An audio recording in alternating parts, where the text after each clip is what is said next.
उत्तर प्रदेश के सरकारी महकमों में अब सरकारी नौकरी नहीं मिलेगी। जो बेरोजगार हैं उनको नौकरी तो मिलेगी, लेकिन आउटसोर्स के जरिए एक कंपनी जो सरकार नियुक्त करेगी वो लोगों को हायर करेगी और सरकार को दे देगी। इस तरीके से अब विभागों में नौकरियां मिलेंगी। ऐसे में हजारों लाखों करोड़ों युवा जो इस उत्तर प्रदेश में सरकारी नौकरी का सपना पाले हुए बैठे हैं, उनके जीवन का ध्येय और उनके जीवन का उद्देश्य अब क्या रह जाएगा। मेरे साथ चौधरी चरण सिंह विश्वविद्यालय में पढ़ रहे बहुत सारे युवा हैं। आप ये बताइए कि ये जो सरकार का नया फैसला आया है जिसमें अब एक गठन का आयोग हो जाएगा, वो गठन चुनेगा एजेंसी को, एजेंसी चुनेगी बेरोजगार को, क्या आप मान रहे हो? इससे आपके जीवन पर क्या फ़र्क पड़ने वाला है? सर, इससे एक गलत प्रभाव पड़ेगा हमारे जीवन पे।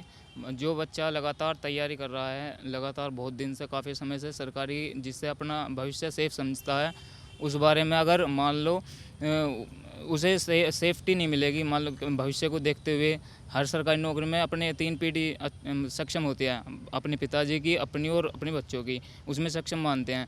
लेकिन अगर प्राइवेटीकरण, निजीकरण ही हो जाएगा तो उसे लगातार फिर वो प्राइवेट, जैसे एक हमारे सत्य नडेला थे, वो उसमें अमेरिका कंपनी में, तो उन्होंने उसे निकाल दिया था वो एक्स कंपनी ने।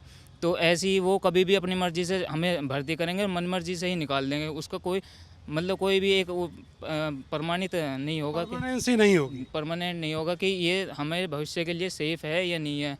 अगर इसका सेफ़ होगा तो भविष्य में सोचा जाएगा इसके बारे में, नहीं तो नहीं सोचा जाएगा। अच्छा, आप अभी जो रिजल्ट हैं आउटसोर्स के वो आप देखते होंगे, आपके यहाँ नगर निगम है, आपके यहाँ स्वास्थ्य विभाग है, मेडिकल कॉलेज है, वहाँ पर इसी तरह लोग रखे जाते हैं। तो क्या उनके एक्सपीरियंस हैं और उनका आपके ऊपर क्या प्रभाव पड़ता है? सर, उसका एक्सपीरियंस तो ये है कि वो लोग अगर वो एक तरीके से मतलब सिस्टमेटिक एक दबाव होता है किसी चीज़ का, वो इस तरीके से काम नहीं करते। वो बस ये है कि प्राइवेट लोग छोड़ देते हैं उन्हें, और वो अपने तरीके से काम करते हैं। नहीं तो सरकारी चीज़ों में सिस्टमेटिक तरीका होवे, किसी चीज़ की जिम्मेवारी होवे या समझने वाला होवे, तो ऐसा लोग, अगर ऐसा हो तो ठीक क्या हो। आप मान के चल रहे हो सरकारी महकमों की जो विश्वसनीयता है वो भी कम होगी? सरकारी महकमा वो तो सर होगा ऐसे ही, जब लगातार ऐसे काम होगा तो फिर उसकी मतलब सरकारी में एक आदमी ऐसा मानता है कि ये अपना मतलब अपना मन मानता है कि हाँ ये हमसे चीज़ें जुड़ी हुई हैं। लेकिन प्राइवेट में लोग जानते, मतलब अपने आप को ऐसा सेफ फील नहीं करते, बेशक वो कोई भी हो। वो पैसे भी उसमें वो अपनी शर्तें हुए वो उसे थोप दें और आम जनता उसे भरे, बस ये होता है। आप ये बताइए, आप क्या पढ़ाई लिखाई कर रहे हैं? मैं एमए किया है यहीं से, इतिहास में। वर्तमान में उत्तर प्रदेश लोक सेवा आयोग की मैं तैयारी कर रहा हूँ। अब जिस तरीके से सरकार ने एक बड़ा जो अपॉर्चुनिटी है वो ख़त्म कर दी है सरकारी सेवाओं की, सरकारी महकमों में अब नौकरी डायरेक्ट नहीं मिलेगी। हाँ, ये मैंने अखबार में पढ़ा था, उसमें विज्ञापन था इसका। ये बहुत दुखद घटना है काफ़ी।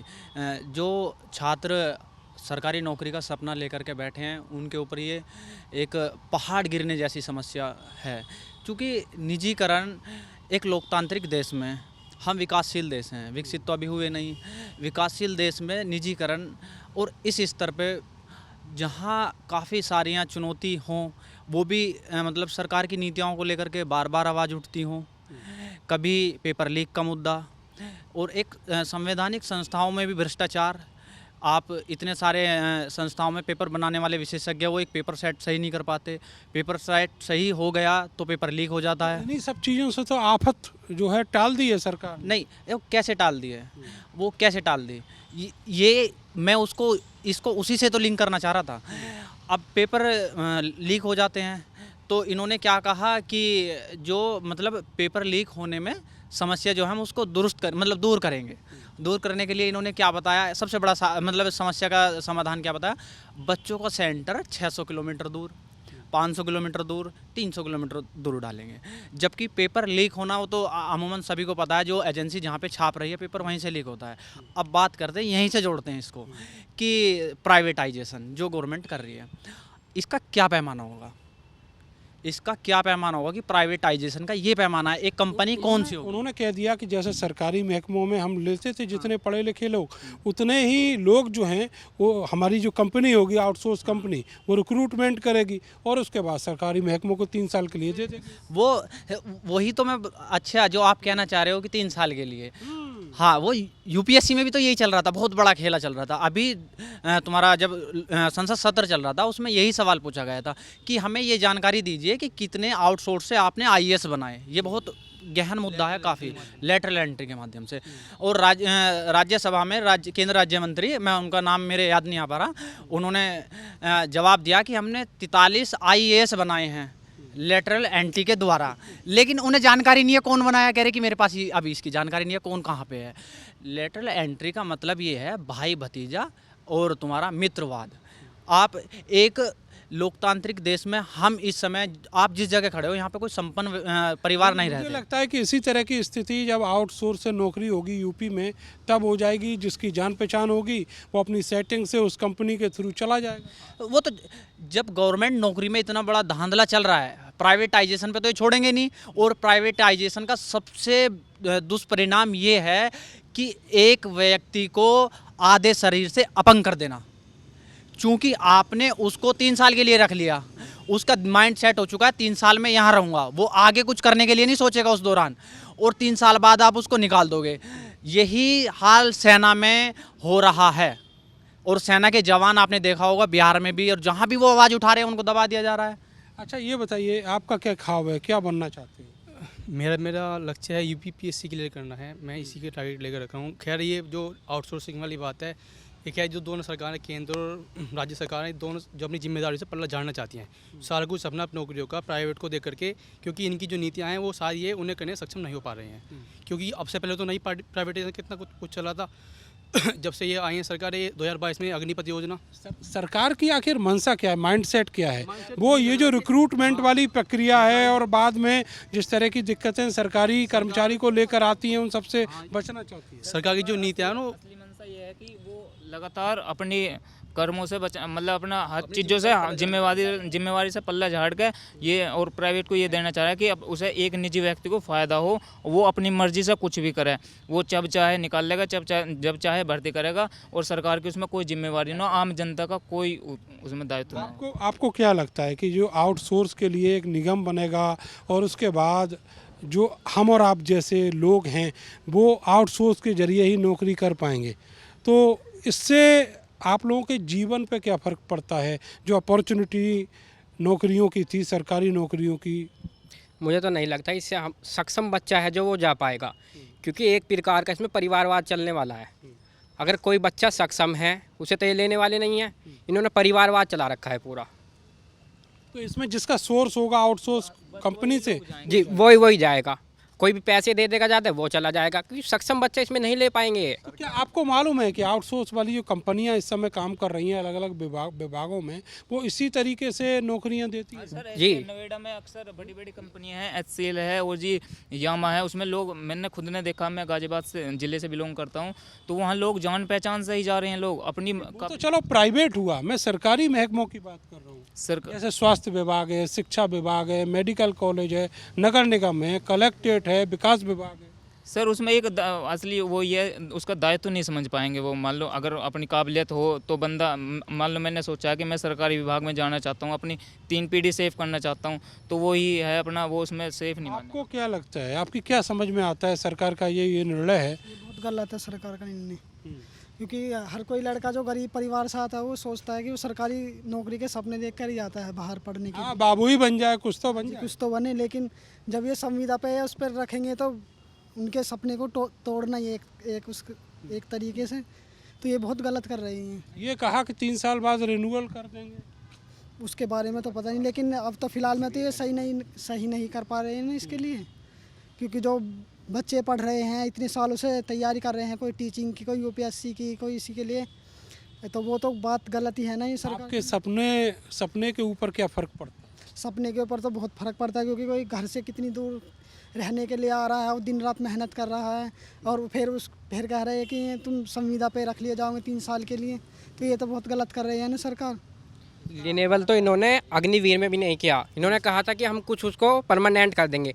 अगर कोई जवान वहाँ पर वो हो गया, घायल हो गया, तो उसको भी ये एक जवान का दर्जा नहीं दे रहे बाद में। शहीदों का दर्जा भी नहीं दे पा रहे। जो शहीद हुआ उसे पूरा शहीदों का दर्जा नहीं दे पा रहे हैं। और जो प्राइवेटाइजेशन का मतलब यही है कि प्राइवेटाइजेशन में जो युवा अब तैयारी कर रहा है सरकारी गवर्नमेंट की तैयारी कर रहा है वो प्राइवेटाइजेशन में जाएगा। और जो ये अपने नेता हैं अपने बच्चों को सरकारी दफ्तर में जाएंगे। जैसे कि अंदर दे सकते हैं हम सीसीएस यूनिवर्सिटी की ले लो की बात, इसमें कुछ पद ऐसे हैं जिसमें ये अपनी जानकारी वालों को लगा लेते हैं कुछ % पे कि इतने पैसे हम आपको देंगे, और जो सरकारी सैलरी होते हैं उसे अपनी जेब में रखते हैं, आधे पैसे उन्हें देते हैं, बाकी जो प्राइवेट वाले लगा सरकारी वैकेंसी निकालते नहीं है। ये ऐसे ही होता है। मेरा एक मित्र है उत्तराखंड से आता है, वो उन्होंने वहाँ के राज्यसभा में ASO तक की जॉब को अपने भतीजे भांजों को दे दी है। और उनसे जब पूछा गया कि कैसे हुआ कि सर हमें ज़रूरत थी तो हमने इंटरव्यू के जरिए ले लिया गया नहीं, तो उन्हें अगर ज़रूरत थी तो वैकेंसी निकालते उसके जरिए होते, लोक सेवा आयोग होगा उसकी द्वारा देते। तो ये प्राइवेटाइजेशन इसका मतलब यही है, युवा जो अब तैयारी कर रहा है वो प्राइवेट में जाएगा, इनके बच्चे अपने वो सरकारी दफ्तर में। परिवारवाद ये बताइए तो क्या अब ये जो आयोग हैं तमाम जो रिक्रूटमेंट करते हैं, भर्तियां निकालते हैं, सब खत्म हो जाएंगे? ये खत्म तो नहीं होंगे, खत्म ही बनना। जब 2-2 साल 3-3 साल बच्चों को पेपर दे हुए हो गए, आज तक उनका रिजल्ट नहीं आ पा, परिणाम नहीं आ पा रहा है, तो क्या करना। बच्चे यहाँ लाइब्रेरी में कम से कम 5-5 साल का बच्चा इंतजार कर रहा है। अभी आप SSC में देख लो, CPO का रिजल्ट 2022 का रिजल्ट अब तक 24 में आया, 24 तक नहीं आया, 25 में आया है। तो लगातार पैट तीसरी बार कराए, वैकेंसी नहीं दे पा रहे, पैट से कुछ नहीं हो पाए। पैट का पेपर ऐसे ये जैसे नेशनल लेवल पे, सेंट्रल लेवल पे UPSC की तैयारी कर रहे हैं बच्चे, उनके लेवल तक का पैट पेपर दे रहे हैं। ये कुछ छोड़ होता है, पैट 12th लेवल का करा लो आप। एक एंट्री करने के लिए पेपर में विभाग में जाने के लिए उसकी एंट्री तो करा रहे हो पैट से, तो पैट भी अगर UPSC लेवल का लोगे तो बच्चा कहाँ से तैयारी करेगा। 12th लेवल का एग्जाम की बच्चा तैयारी कर रहा है। SSC में कम से कम 70% पेपर जो 12th लेवल के हैं उनमें आप ग्रेजुएशन लेवल का है, तो एक स्तर होता है ना तैयारी करने का। बच्चा 12th वाला है, वो स्टार्टिंग में 12th का वो तो SSC लेवल का करेगा। अब तुम CGL मेंस का पेपर उसे 12th लेवल तक के दो तो बच्चा कैसे पास कर पाएगा।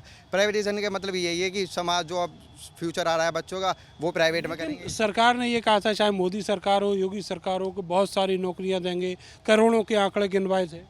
ये आज तक करोड़ों के आंकड़े तो नहीं गिन पाए हैं। ये है ना शिक्षित अगर नेता शिक्षित चुनोगे तो जब तो करोड़ों के आंकड़े गिनवाएंगे। आज तक इनके मुद्दे तो नहीं निकल पाए, इतने मुद्दे उठे हैं, कुछ उनका रिकॉर्ड ही आज तक नहीं आ पाया, मुद्दे ही नहीं हो पाए। आज तक इनके आंकड़े नहीं पता लगे। मानसून सत्र चल रहा, मोदी जी विदेश में जा रहे, नहीं तो जिसका जवाब देना चाहिए वो तो मेन आदमी नहीं होना चाहिए। मेन कोई जवाब जनता चुन रही है, अगर वही विदेश जाएगा तो जनता सवाल किससे करेगी?